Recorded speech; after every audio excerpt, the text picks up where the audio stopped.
नमस्कार दोस्तों, it's Kuldeep here. आप सभी का स्वागत है बैकपैक टेक यूट्यूब चैनल में। आज मैं आप सभी से बात करने वाला हूँ चाइनीज़ कंपनी के इंडिया में डायरेक्ट और इनडायरेक्ट इन्वॉल्वमेंट को लेकर के, और आप सभी को बताऊंगा कौन सी ऐसी इंडियन कंपनीज है जिसे चाइनीज़ कंपनी के द्वारा बैक किया जाता है, या फिर आप कह सकते हैं एफडीआई की मदद से उन्होंने इंडियन कंपनीज़ में काफ़ी सारे स्टेक्स अक्वायर कर रखे हैं, जिससे कि इंडियन कंपनी जी मर्जी जितना भी चाहे चाइनीज़ गुड्स को बाइकआउट करना या फिर जितनी भी नफरत करे इंडियन लोग चाइना से, लेकिन ये चाइनीज़ कंपनी ही डिसीजन लेगी इन कंपनीज़ में। और साथ ही साथ आप सभी को ये भी बताने वाला हूँ आखिर में कौन सी इंडियन कंपनीज़ है जो चाइना में बिजनेस करती है। ये सभी चीज़ें आज मैं आप सभी को डिटेल में बताने वाला हूँ, तो वीडियो को पूरा ज़रूर देखिएगा। ये वीडियो लास्ट वीडियो का फॉलोअप है, तो ऐसे में अगर आपने अभी तक लास्ट वीडियो मेरा नहीं देखा है तो आई बटन पर जाकर के वो लास्ट वीडियो भी आप देख सकते हैं। सो लेट्स गो दोस्तों, सबसे पहले बात करते हैं चाइनीज़ कंपनी के डायरेक्ट इन्वॉल्वमेंट को लेकर के इंडिया में। तो यहाँ पर अगर लैपटॉप्स की बात करें तो आपको लिनोवो जैसी कंपनी देखने को मिल जाएगी,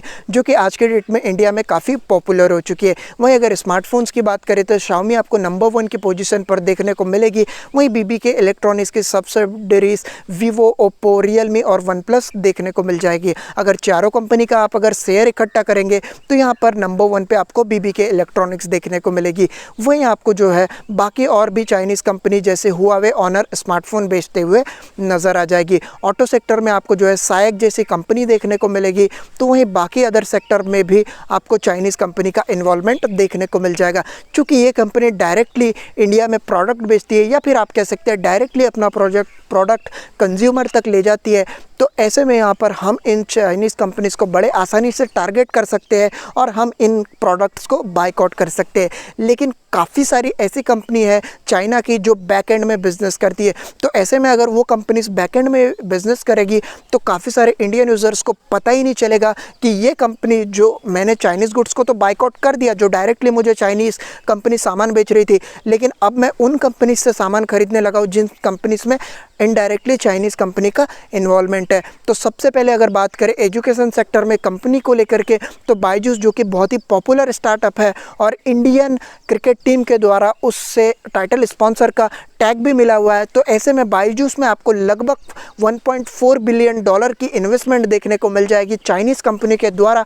साथ ही साथ पेटीएम और पेटीएम मॉल में अलीबाबा होल्डिंग्स की आपको 42% तक की स्टेक्स देखने को मिलेगी। वहीं अगर फूड डिलीवरीज़ की बात करें तो यहाँ पर आपको बिग बास्केट जो कि ग्रोसरीज डिलीवर करती है, वहीं स्विगी, जोमेटो में भी आपको चाइनीज़ कंपनी की होल्डिंग्स देखने को मिलेगी। साथ ही साथ आपको ओयो होटल्स, ओला कैब्स, ओला मनी में भी यहाँ पर चाइनीज़ कंपनी का इन्वॉल्वमेंट देखने को मिल जाएगा। ये तो कुछ चुनिंदा नाम है जो मैंने आप सभी को बताया चाइनीज़ कंपनी के इन्वॉल्वमेंट को लेकर के। बाकी ऐसे सैकड़ों कंपनीज है जहाँ पर चाइना ने इन्वेस्टमेंट करी है, या फिर आप कह सकते हैं चाइना की बड़ी बड़ी कंपनीज ने इन्वेस्टमेंट कर रखे। चूँकि ये स्टार्टअप होते हैं और इन्हें एक इन्वेस्टमेंट की ज़रूरत होती है, और ऐसे में जो बिजनेसमैन होता है उसे अगर कहीं से भी पैसा मिल जाए तो उस पैसे को मना नहीं करता है। और एक एक्चुअली में जो स्टार्टअप्स होते हैं या फिर जो बिज़नेस होता है आज की डेट में एक ग्लोबल प्लेटफॉर्म बन चुका है। तो ऐसे में यहाँ पर किसी भी देश की कोई भी कंपनी, इवन पाकिस्तान का भी कोई व्यक्ति या कोई कंपनी आकर के इंडिया में इन्वेस्टमेंट कर सकता है। ऑब्वियसली यहाँ पर थोड़ी बहुत गवर्नमेंट की परमिशन लगती है। तो ऐसे में कोई भी कंपनी जो है डायरेक्टली या फिर इनडायरेक्टली किसी भी कंट्री में जाकर के अपना प्रोडक्ट बेच सकती है, वहाँ पर फॉरेन डायरेक्ट इन्वेस्टमेंट कर सकती है और स्टेक्स उस कंपनीज के खरीद सकते हैं। तो अगर हम सोचते हैं कि हम एमआई का फ़ोन खरीदना बंद कर दे, या फिर टिकटॉक ऐप को अनइंस्टॉल कर दे, या यूसी ब्राउज़र ऐप को अनइंस्टॉल कर दे जिससे चाइना में पैसा नहीं जाएगा, तो आप बिल्कुल गलत सोच रहे हैं दोस्तों। क्योंकि बाकी इंडियन कंपनीज भी ऐसी काफ़ी सारी है जहाँ पर चाइना ने इनडायरेक्टली या फिर चाइनीज़ कंपनी ने इनडायरेक्टली इन्वेस्टमेंट किया है। एचडीएफसी जो कि प्राइवेट बैंक सबसे बड़ी है, और एचडीएफसी ग्रुप आज के डेट में बहुत ही इंपॉर्टेंट रोल प्ले करता है इंडियन इकोनॉमी में। वहाँ पर चाइनीज़ बैंक का 1.21% तक का स्टेक्स है। तो ऐसे में अगर आप बाइकआउट करने चलोगे तो आप कितनी सारी चीज़ों को बाइकआउट करोगे, और इसमें जो है इंडियन चीज़ें भी पिसती जाएगी। तो बाइकआउट कभी भी सॉल्यूशन नहीं होता है दोस्तों, रिप्लेसमेंट सॉल्यूशन होता है। अब मान लीजिए अगर पेटीएम या फिर पेटीएम मॉल में अलीबाबा होल्डिंग्स की जगह टाटा ग्रुप या फिर बाकी अदर कोई इंडियन कंपनी इन्वेस्टमेंट कर देती तो वो कम्प्लीटली इंडियन हो जाती।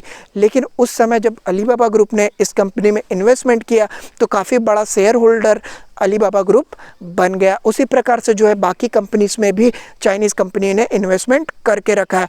तो आपकी ये सोच बिल्कुल गलत है कि अगर हम 100 रुपये का कोई चाइनीज़ का प्रोडक्ट नहीं खरीदेंगे या 10-20 हज़ार का फ़ोन नहीं खरीदेंगे तो हम जो है चाइना में पैसा भेजने से रोक सकते हैं, क्योंकि दोस्तों इनडायरेक्टली यहाँ पर चाइना ने काफ़ी बड़ा प्रेजेंस इंडियन मार्केट में बना रखा है। दोस्तों ये तो थी इंडियन स्टार्टअप और इलेक्ट्रॉनिक गैजेट्स की बात, क्योंकि कभी ना कभी आपने फ्लिपकार्ट या फिर आप बोल सकते हैं पेटीएम मॉल, ग्रोसरीज़ के लिए बिग बास्केट, घूमने के लिए ओला मनी और खाने के लिए स्विगी जोमेटो जैसी कंपनी का यूज़ तो किया ही होगा। तो आपका पैसा तो इनडायरेक्टली बोलिए या डायरेक्टली चाइना में ज़रूर गया है। वहीं अगर बात करें बाकी जगह में तो यहाँ पर फार्मास्यूटिकल के लिए एक्टिव फार्मास्यूटिकल इंग्रेडिएंट जिसे रॉ मटेरियल के नाम से जाना जाता है वो 80 से 90% हम चाइना से इम्पोर्ट कर ही रहे। तो ऐसे में आप क्या दवा खाना बंद कर दोगे? नहीं करोगे। वहीं साथ ही साथ डायरेक्ट इन्वॉल्वमेंट फॉर्च्यून इंटरनेशनल का भी इंडिया में देखने को मिल जाएगा, जो कि डायरेक्टली यहाँ पर इंडिया में मेडिसिन को सेल कर रहा है। वहीं साथ ही साथ अगर बात करें बाकी सेक्टर्स की तो दोस्तों स्टैच्यू ऑफ यूनिटी को बनाने के लिए भी जो है चाइनीज़ टेक्नोलॉजी का कुछ मदद लिया गया था। साथ ही साथ आज की डेट में जो अदानी के पावर प्लांट्स हमें देखने को मिल जाते हैं या फिर आप कह सकते हैं रिलायंस के जो पावर प्लांट देखने को मिलते हैं और बाकी इंडियन गवर्नमेंट के भी जो पावर प्लांट देखने को मिल रहे हैं वहाँ पर भी जो है चाइनीज़ कंपनी की टेक्नोलॉजी, चाइनीज़ कंपनी की लेबर को यूज़ किया गया है। साथ ही साथ जो आज की डेट में बड़े बड़े ब्रिजेस बन रहे हैं और बड़े बड़े जो कंस्ट्रक्शन हो रहे हैं वहाँ पर भी कुछ ना कुछ हिस्सा चाइनीज़ कंपनी से, चाहे वो आर्किटेक्चर हो,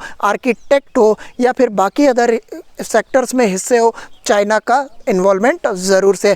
तो आप जो है चाइना को या फिर बाकी अदर कंट्रीज़ को एक इंटरकनेक्ट कर के ले सकते हैं। अगर आप चाइना से बाइकआउट करेंगे या अमेरिका से प्रोडक्ट खरीदेंगे, यूरोप से प्रोडक्ट खरीदेंगे तो हो सकता है उस अमेरिकन, यूरोपियन और बाकी अदर कंट्रीज़ के प्रोडक्ट में चाइना की इन्वॉल्वमेंट हो। तो ऐसे में अगर आप यूरोप में भी अपना पैसा देते हैं तो यूरोप वाला भी जो है चाइना को पैसा तो देगा ही ना। तो आपका पैसा डायरेक्टली बोलिए, इनडायरेक्टली बोलिए, किसी ना किसी तरह से चाइना में ज़रूर जा रहा है।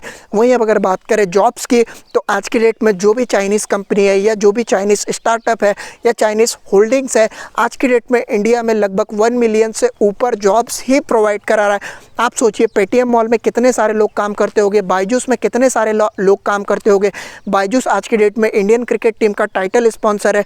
तो इंडियन क्रिकेटर्स को, बीसीसीआई को, और बीसीसीआई में काफ़ी सारे वर्कर्स हैं, उन्हें काफ़ी सारा पैसा बायजूस की ओर से दिया जाता है। तो वो पैसा भी कुछ हिस्सा चाइना से आ रहा है। साथ ही साथ दोस्तों जोमेटो, स्विगी में काफ़ी सारे डिलीवरी बॉयज़ काम करते हैं, काफ़ी सारे वर्कर्स इंडिया के काम करते हैं। तो वो भी पैसा उनको जो सैलरी के रूप में आता है वो भी चाइनीज़ कंपनी के द्वारा ही दिया जाता है। तो ऑब्वियसली यहाँ पर हम लोगों ने इन्हें पहले पैसा दिया, उसके बाद हमारे एम्प्लॉयज़ को इन्होंने पैसा दिया। तो ऐसे में यहाँ पर डायरेक्टली बोलिए, इनडायरेक्टली बोलिए, चाइना हमारे लिए अच्छा भी कर रहा है, चाइना एक तरफ हमारे लिए बुरा भी कर रहा है। चाइना का भी फ़ायदा है, इंडिया का भी फ़ायदा है और हमारी इंडियन आर्मी जो है चाइना से लड़ भी रही है। वहीं अगर बात करें इंडिया के चाइना में इन्वॉल्वमेंट को लेकर के तो दोस्तों 25 से 30 बिलियन डॉलर तक का एक्सपोर्ट करता है इंडिया चाइना को। और साथ ही साथ इंडियन कंपनीज चाइना में काफ़ी सारी ऐसी है जो बिज़नेस कर रही है, जहाँ पर आपको Godrej, Adani ports, BHEL, BEML जैसी मेजर कंपनीज देखने को मिल जाएगी। तो ऐसा नहीं है कि चाइना ही इंडिया में प्रोडक्ट्स बेचता है या फिर चाइनीज़ कंपनी का ही इंडिया में इन्वॉल्वमेंट है। दोस्तों काफ़ी सारी इंडियन कंपनीज है, काफ़ी सारे इंडियन लोग हैं जिन्हें चाइना में जॉब्स मिली हुई है और साथ ही साथ चाइना में भी काफ़ी सारी इंडिया की कंपनी है। तो हम अगर चाइनीज़ कंपनी को बाइकआउट करेंगे तो ऑब्वियसली वो लोग भी इंडियन कंपनीज़ को बाइकआउट करेंगे, तो नुकसान हमारा भी होगा, चाइना का भी होगा। तो अब हमें क्या करना है, इससे पहले कि आप मुझे देशद्रोही साबित करें, एक सॉल्यूशन आप सभी को बता देता हूँ। हमें सिर्फ और सिर्फ ये करना है, हमें इन सभी चाइनीज़ कंपनी के रिप्लेसमेंट लेकर के आने हैं।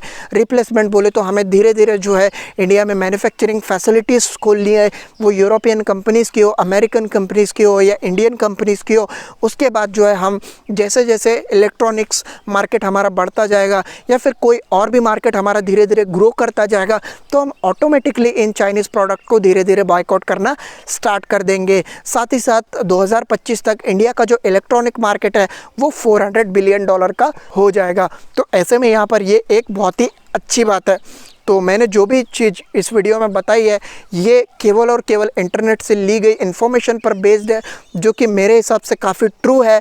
और ऐसे में जो सैड रियलिटी है बायकॉट चाइना की, वो मैंने आप सभी के सामने एक्सप्लेन कर दी है। तो अगर मुझसे कोई गलती हुई होगी तो मैं माफ़ी चाहता हूँ, और अगर किसी को मेरी बात से प्रॉब्लम हुई है तो उसके लिए सॉरी। लेकिन जो रियलिटी थी वो रियलिटी मैंने आप सभी के सामने ला करके खड़ी कर दी है।